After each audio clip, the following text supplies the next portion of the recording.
तेरह 5/2025 को अजमेर के मुस्लिम समाज ने दरगाह कमेटी के नाजिम बिलाल अहमद साहब को एक ज्ञापन सौंपा था। उसमें 6 सूत्रीय मांग पत्र था। वो 6 सूत्रीय मांग पत्र में मोहम्मद आदिल की नियुक्ति की जांच की मांग की गई थी। राजस्थान पर्यटन विभाग की प्रसाद योजना जो थी उसमें जो कार्य कराए गए थे, उसमें जो भ्रष्टाचार घपला हुआ था उसकी जांच की मांग की गई थी। गरीब नवाज यूनिवर्सिटी के अंदर जो कार्य कराए गए थे उसकी जांच की मांग की गई थी। ख्वाजा मॉडल स्कूल में जो कलाम लाइब्रेरी बनाई गई है उसकी मांग की गई थी। 813वें उर्स के अंदर 71 कैमरे इन्होंने बिना जेम्स के, जबकि इनका एक कानून बना दिया इन्होंने कि कोई भी काम अगर किया जाएगा तो जेम्स के माध्यम से किया जाएगा, जो सरकारी एक एजेंसी होती है उसी के माध्यम से किया जाएगा। लेकिन इन्होंने बिना जेम्स के माध्यम से 71 कैमरे खरीदे।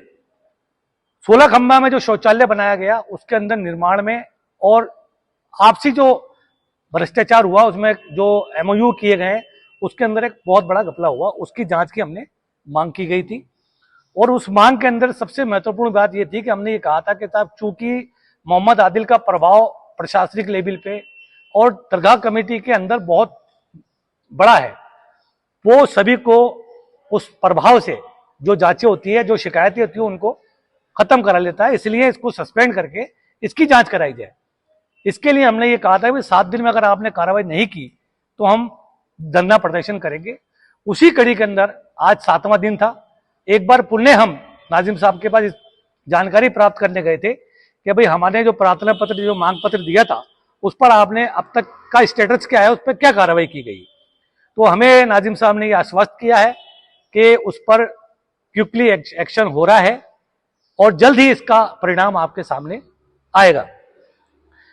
अब मैं आपको जो हमने आरोप लगाए थे उसके दस्तावेजी आधार पे आपको बताना चाहूंगा कि दस्तावेजी आधार के ऊपर जो सबसे पहले हमारा बिंदु था कि मोहम्मद आदिल की जो नियुक्ति थी वो नियुक्ति गैर कानूनी थी, क्योंकि ख्वाजा साहब एक्ट में और बायलॉज के अंदर कहीं भी सहायक नाजिम का कोई पद नहीं है। सिर्फ नाजिम का जो पद है धारा 9 के तहत, ख्वाजा साहब एक्ट के तहत उसकी नियुक्ति होती है। और असिस्टेंट नाजिम का ना तो बायलॉज में और ना एक्ट में, दोनों में कहीं प्रावधान नहीं है। अब दूसरी चीज ये है कि इन्होंने जो नियुक्ति की, उस नियुक्ति के जो विज्ञापन निकाला गया था ये उसका विज्ञापन है। उस विज्ञापन के अंदर 5 वर्ष का उसका प्रशासनिक अनुभव होना आवश्यक था। और दूसरी चीज ये थी कि 40 साल से 50 साल का व्यक्ति होना चाहिए था उसकी नियुक्ति के समय। लेकिन इसके द्वारा जो उसका बायोडाटा पेश किया गया है, उस बायोडाटे के अंदर मोहम्मद आदिल उस वक्त मात्र 30 साल के हो रहे थे। तो इस चीजों को नजरअंदाज करते हुए ये इसका बायोडाटा है, जिसपे उन्होंने अपनी डेट ऑफ बर्थ बताई है 23 जून 1983। तो इस हिसाब से जब 2014 में उसका अपॉइंटमेंट हुआ तो उस वक्त उनकी उम्र 30 साल की थी, जबकि उनकी उम्र 40 साल होनी चाहिए थी। तो ये स्पष्ट रूप से ये है कि उसकी जो नियुक्ति हुई है वो गैर कानूनी तौर पे की गई है। ये हमारे पास प्रमाण है इसका। दूसरा आरोप हमने ये लगाया था उसके ऊपर पर्यटन विभाग का। तो पर्यटन विभाग का ये इन्हीं का एजेंडा है। प्रस्ताव संख्या 9, प्रसाद योजना के संबंध में कार्य की प्रगति रिपोर्ट के बारे में अवगत कराया गया। राजस्थान पर्यटन विभाग के द्वारा 90 लाख रुपए दरगाह कोर्ट में जमा करा चुके। इसका प्रोजेक्ट था 1,31,17,00,000 रुपए का। ये इनका खुद का एजेंडा है, प्रोसीडिंग की नकल है।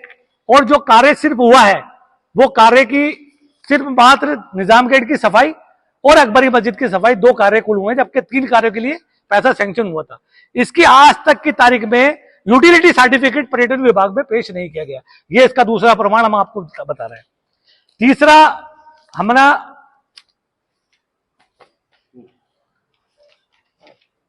गरीब नवाज यूनिवर्सिटी के मामले में, गरीब नवाज यूनिवर्सिटी के अंदर जो भ्रष्टाचार हुआ है वो आपको मैं स्पष्ट करना चाहता हूं कि ये इनका प्रोसीडिंग है, ये इनका एजेंडा है। इसके अंदर आप पैरा इसमें देखिए, 2 व्यक्ति आते हैं जयपुर से। एक व्यक्ति जो है 5,080 रुपए का आने जाने का बिल पेश करता है, और दूसरा व्यक्ति वही जयपुर से आता है, उसी तारीख को आता है, और वो 3,000 रुपए का बिल पेश करता है।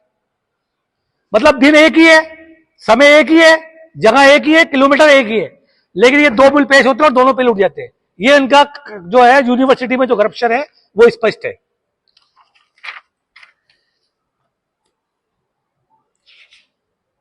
इतना 71 कैमरे का आप हमें जेम का बता दिया। 16 खंबे के अंदर इन्होंने क्या किया? 16 खंबे के अंदर इन्होंने 3 एमओयू किए हैं। पहला एमओयू इन्होंने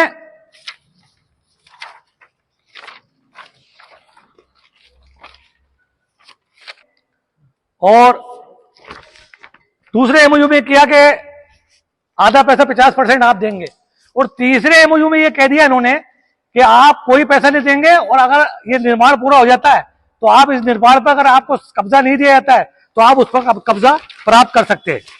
मैं आपको वो एमओयू बताता हूं। आप क्या चाहते हैं?